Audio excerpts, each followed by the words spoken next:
Eu quero estender aqui o meu bom dia aos meus irmãos, amigos, a todos aqueles que ouvirem essa pequena mensagem desta humilde serva. Quero, antes de mais nada, fazer uma oração para que Deus esteja presente nesse momento, abençoando, usando-me e usando a sua palavra para entrar fundo nos nossos corações, para que entendamos e pratiquemos a sua palavra nas nossas vidas. Pai amado, que nas alturas habitas, Senhor, habitas também nesse instante comigo, Pai, com tua serva, fazendo com que esta mensagem que me impressionou tanto, Senhor, possa impressionar também aos meus amigos, aos meus irmãos que estão espalhados pelo Brasil e pelo mundo, Senhor. Que a tua palavra seja um cheiro de vida para a vida e que nos preparemos, Pai, para os acontecimentos que estão ocorrendo, Pai. Que nos preparemos para a tua vinda, pois ela é breve. Como sabemos, todos os sinais estão se cumprindo e o que precisamos é fazer a tua vontade tão somente. Dá-nos força, fé, coragem, vontade de proclamar a tua verdade. Em nome de Jesus, amém. Pois bem, eu hoje de manhã estava pensando em como a nossa vida é breve, em como muitas vezes nós nos preocupamos com muitas coisas que não são do agrado de Deus. Porque o que realmente Deus quer de mim? O que realmente Deus quer de nós? Eu me perguntei. Se formos analisar a palavra preocupação, o próprio nome já diz, pré-ocupação. Estamos nos antecedendo, nos pré-ocupando com algo que muitas vezes não é para o nosso bem, ou mesmo que seja necessário, não é algo que realmente possa nos ajudar na caminhada cristã. Vejamos em Lucas 12, 22 a 31, o que a palavra de Deus tem a nos dizer. Lucas 12, 22 a 31. Eu gostaria de ler e vamos meditar nesse assunto. A seguir, dirigiu-se Jesus aos seus discípulos, dizendo: Por isso eu vos advirto, não andeis ansiosos pela vossa vida, quanto ao que andeis de comer, nem pelo vosso corpo, quanto ao que haveis de vestir. Bom, você pode pensar, mas eu preciso me alimentar, eu preciso me vestir. Mas olha o que Jesus disse aqui, porque a vida é mais do que o alimento, e o corpo mais do que as vestes. Você conhece pessoas que hoje já estão preocupadas com o que vão comer amanhã, ou semana que vem, ou mês que vem? Muitas vezes nós mesmos, sem nos apercebermos, fazemos isso no nosso dia a dia. Observai os corvos, os quais não semeiam nem ceifam, não têm despensa nem celeiros, todavia Deus os sustenta. Quanto mais valeis do que as aves? Qual de vós, por ansioso que esteja, pode acrescentar um côvado ao curso da sua vida? Se, portanto, nada podeis fazer quanto às coisas mínimas, por que andais ansiosos pelas outras? Não adianta nós pensarmos o que vamos comer amanhã ou semana que vem, porque nós nem sabemos se amanhã nós estaremos vivos. Pense bem. Se, portanto, nada podeis fazer quanto às coisas mínimas, por que andais ansiosos pelas outras? Observai os lírios, eles não fiam nem tecem. Eu, contudo, vos afirmo que nem Salomão, em toda a sua glória, se vestiu como qualquer deles. Ora, se Deus veste assim a erva, que hoje está no campo e amanhã é lançada no forno, quanto mais tratando-se de vós, homens de pequena fé. Não andeis, pois, a indagar o que haveis de comer ou beber, e não vos entregueis a inquietações, porque os gentios de todo mundo é que procuram estas coisas, mas vosso Pai sabe que necessitais delas. Buscai, antes de tudo, o seu reino, e estas coisas vos serão acrescentadas. Buscai, antes de tudo, o seu reino, e estas coisas vos serão acrescentadas. Bom, você pode pensar, mas você não me conhece, você não sabe dos meus problemas, os problemas que eu tenho que resolver e que ninguém pode resolver por mim. Eu tenho que vender minha casa, eu tenho que comprar um terreno, eu preciso vender meu carro, eu preciso me casar, eu tenho tantas coisas para me preocupar. Tudo bem, não é pecado você ter essas preocupações, afinal nós estamos neste mundo ainda.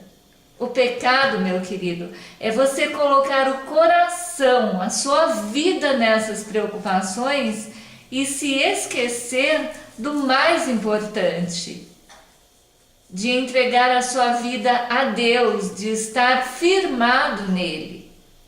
Aí é que está o X da questão. Nós temos também uma passagem muito importante que eu gostaria que lêssemos juntos, que é São João 3,3. O apóstolo João, apóstolo amado, São João capítulo 3 e o verso 3. Quando Nicodemos foi visitar a Jesus, ele estava cheio de preocupações. E ele estava com uma preocupação, acima de todas as outras, pura e honesta. Ele perguntou a Jesus o que é necessário para herdar a vida eterna. Ele era um dos principais sacerdotes, notem só, e foi ter com um humilde mestre da Galileia. E o que Jesus respondeu? Em verdade te digo que se alguém não nascer de novo, não pode ver o reino de Deus. Mas como nascer de novo? Como podia o grande mestre da sinagoga pensou, acaso poderei eu voltar para o ventre da minha mãe e nascer de novo? Não, não é isso que Jesus estava querendo dizer. Porém, nascer em propósitos, nascer numa nova vida, com um novo pensamento, com uma nova mente. Deus estava querendo dar uma nova mente a Nicodemos. E Deus hoje está querendo dar uma nova mente, um novo coração para mim e para você também. Você acha difícil isso? Realmente, se nós formos pensar por nós mesmos, nós não vamos conseguir. É muito difícil nós termos uma nova mente, um novo espírito, um novo propósito, um novo coração.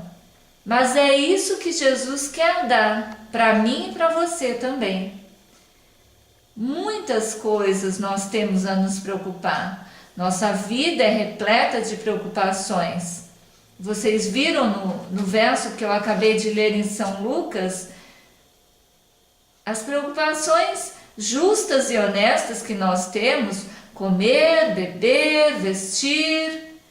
Porém, meus amados, muitas vezes essas preocupações estão acima da maior preocupação que devemos ter, da preocupação de nos prepararmos para a vinda de Cristo.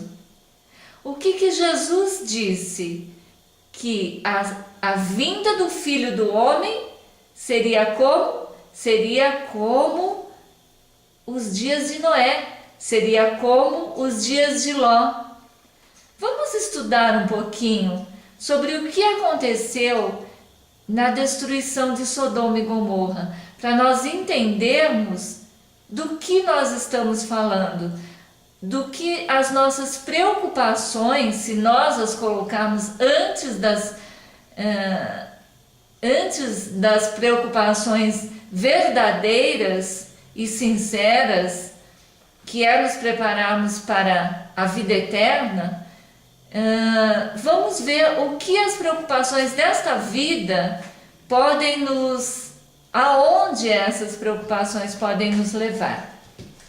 Vejamos aqui.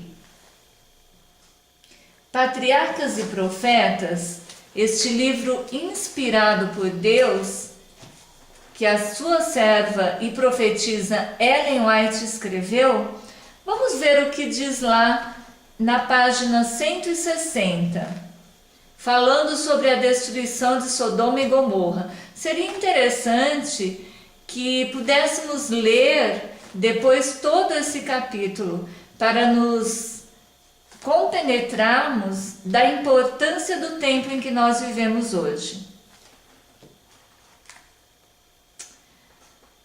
Quando os mensageiros de Deus estiveram conversando com Ló, foram a Sodoma e disseram a Ló que a cidade seria destruída, o que Ló fez? Ló foi aos seus parentes, às suas filhas e genros e avisou-os da destruição. Mas aqui vem dizendo: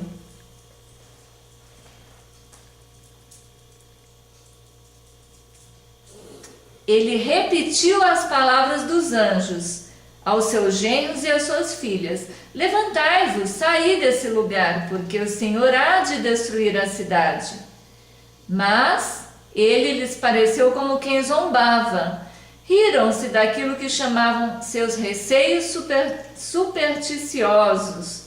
Suas filhas eram influenciadas pelos maridos. Estavam muito bem ali. Não podiam ver sinais de perigo. Tudo estava exatamente como havia sido. Possuíam muitos bens e não podiam crer fosse possível que a bela Sodoma houvesse de ser destruída. E nós? Será que temos muitos bens? Ou mesmo que não tenhamos tantos bens assim? O pecado, meus queridos, não é ser rico. O pecado é colocar o coração nas riquezas. É a preocupação com as coisas materiais. Muitas vezes nem somos ricos, mas temos aquela preocupação com as coisas que temos. Como conseguir mais? Como enriquecer? Ló voltou triste para casa e referiu a história do seu insucesso. Então, os anjos o mandaram levantar-se, tomar sua esposa e suas 2 filhas e deixar a cidade. O pensamento de deixar aqueles a quem ele tinha como os mais caros da terra parecia muito mais do que ele podia suportar. Era duro abandonar a sua casa luxuosa, toda a riqueza adquirida pelos trabalhos da sua vida inteira, a fim de sair como um errante destituído de bens. Pasmo pela tristeza, demorava-se relutante em partir. Se não foram os anjos, todos teriam perecido na ruína de Sodoma.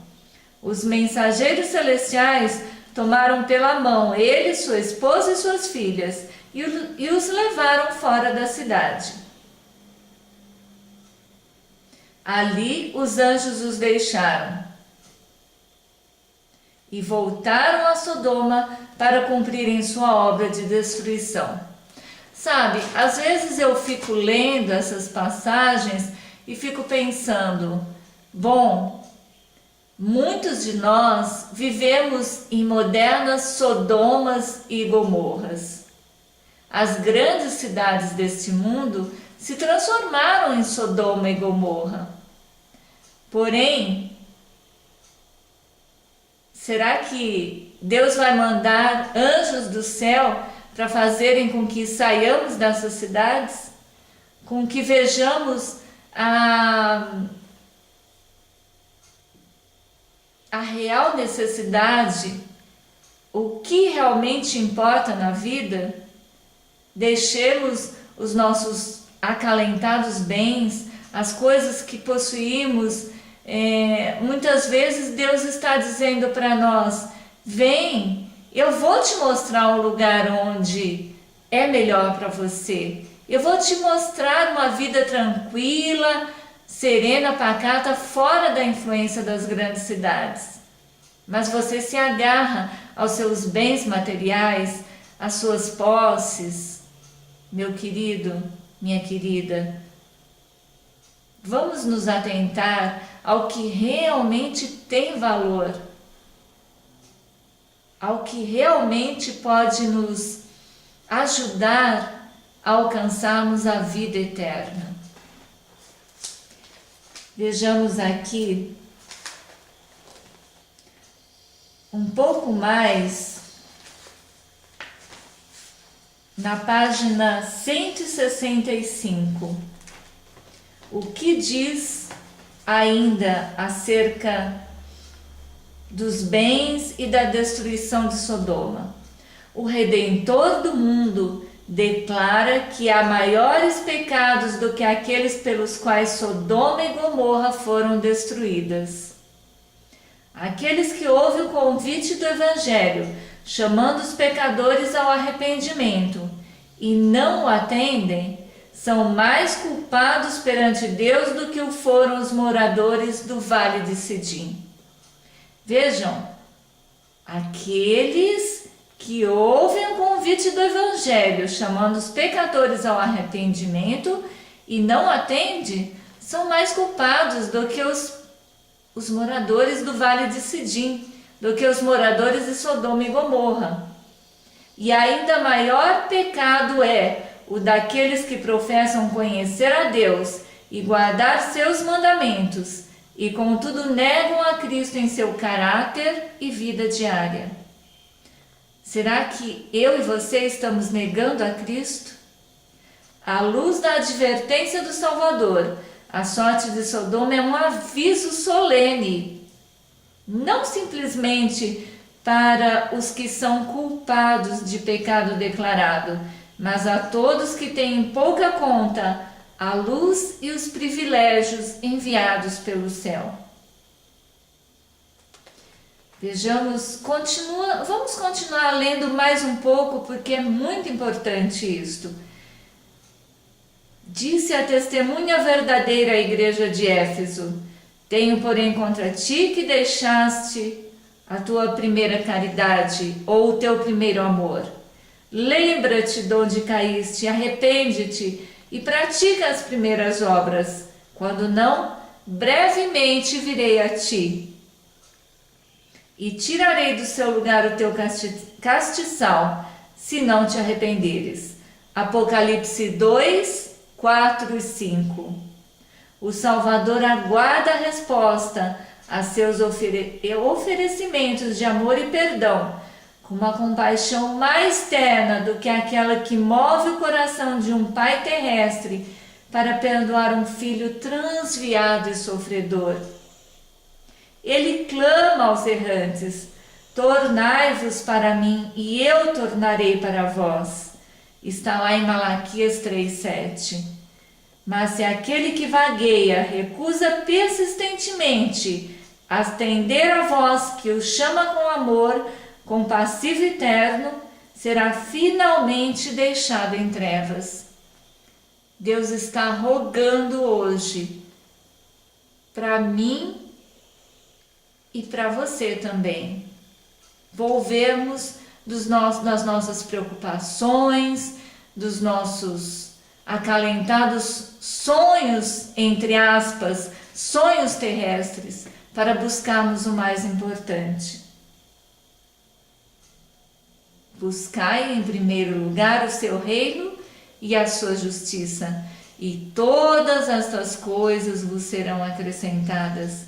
Esse verso que é tão conhecido para nós, será que realmente está dentro do nosso coração? Será que nós praticamos aquilo que nós ouvimos, aquilo que nós lemos? Mas se aquele que vagueia recusa persistentemente atender a voz que o chama com amor, compassivo e terno, será finalmente deixado em trevas. O coração que durante muito tempo desdenhou da misericórdia de Deus torna-se endurecido no pecado e não é mais suscetível à influência da graça de Deus. Vejam, existe um momento em que o coração se torna tão endurecido que a graça de Deus não pode mais alcançá-lo. Tomara que comigo não aconteça isso. Tomara que com você não aconteça.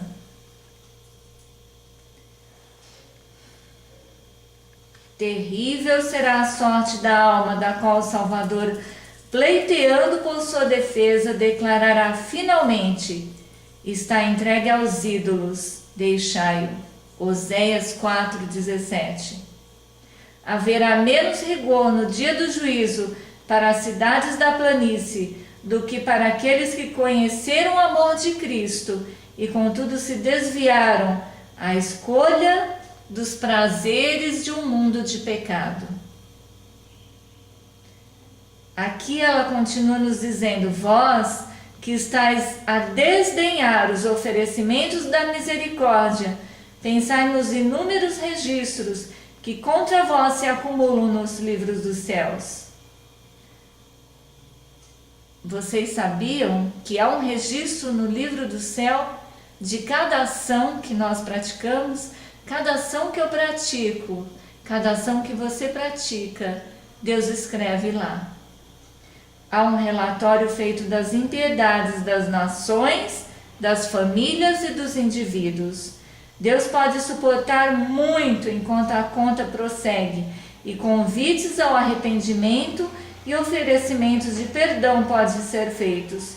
Contudo, vejam bem, escutem bem isso, contudo o tempo virá em que a conta se completará, em que se fez a decisão da alma, em que se fixou o destino do homem pela sua própria escolha, dar-se-á então o sinal para ser executado o juízo. Assim como Sodoma e Gomorra foram destruídas, o mundo de hoje, a nossa geração, verá a destruição.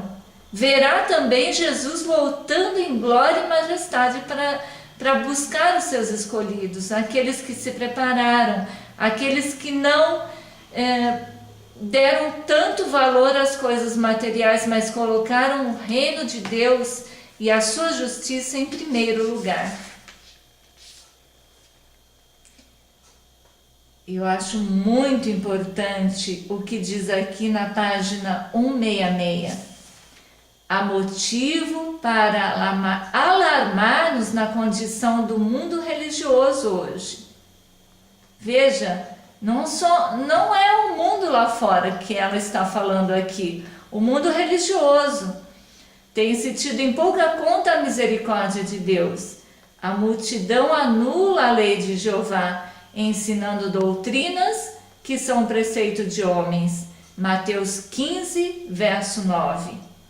A incredulidade prevalece em muitas das igrejas do nosso país. Não a incredulidade em seu sentido mais amplo, como franca negação da Bíblia, mas uma incredulidade vestida no traje do cristianismo. Ao mesmo tempo em que se acha solapar a fé na Bíblia como revelação de Deus, a devoção fervorosa e a piedade vital deram lugar ao formalismo oco. Vejam, aqui não está dizendo que as pessoas abandonaram a Bíblia, mas que existe uma incredulidade vestida no traje do próprio cristianismo. Isso é grave, isso é muito sério.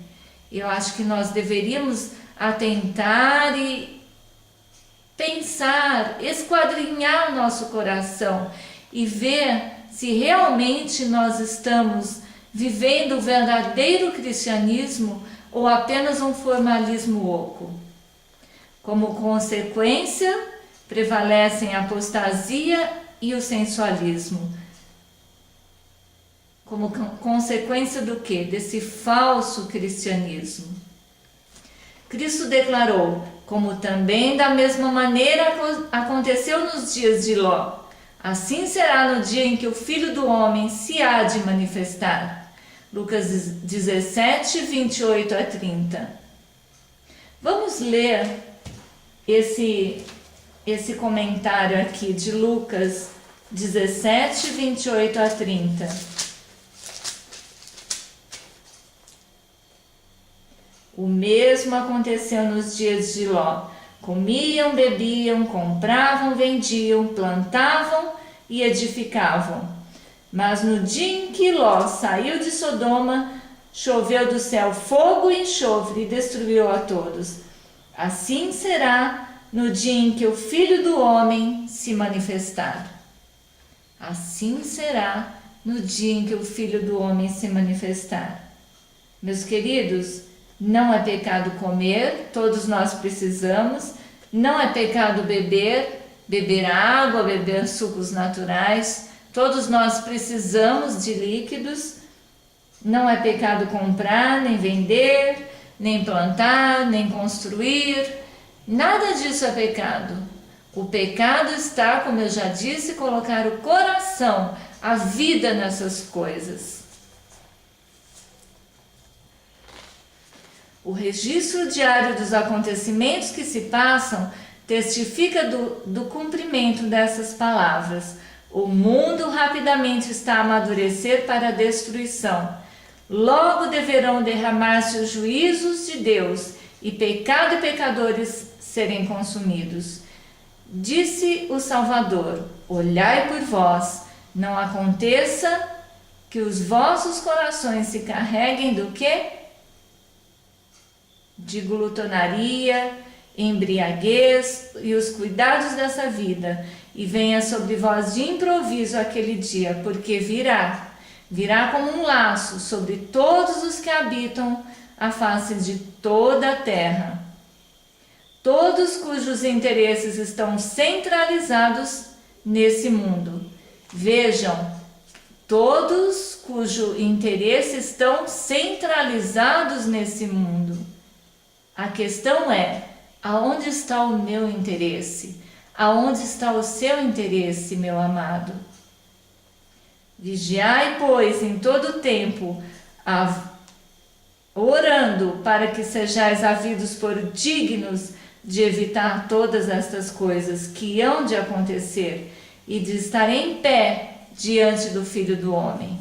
Lucas 21, 34 a 36. Lucas 21, 34 a 36. Antes da destruição de Sodoma, Deus enviou uma mensagem a Ló. Qual foi a mensagem? Escapa-te por tua vida e não olhes para trás, e não pares em toda a campina. Escapa para o monte para que não pereças. A mesma voz de advertência foi ouvida pelos discípulos de Cristo antes da destruição de Jerusalém. Quando virdes Jerusalém cercada de exércitos, sabei que é chegada a sua desolação. Então os que estiverem na Judéia fujam para os montes. Esses textos que eu li estão lá em Gênesis 19, 17 e Lucas 21, 20 e 21. Não deviam demorar-se para conseguir coisa alguma de suas posses, mas antes aproveitar-se da oportunidade para fugir.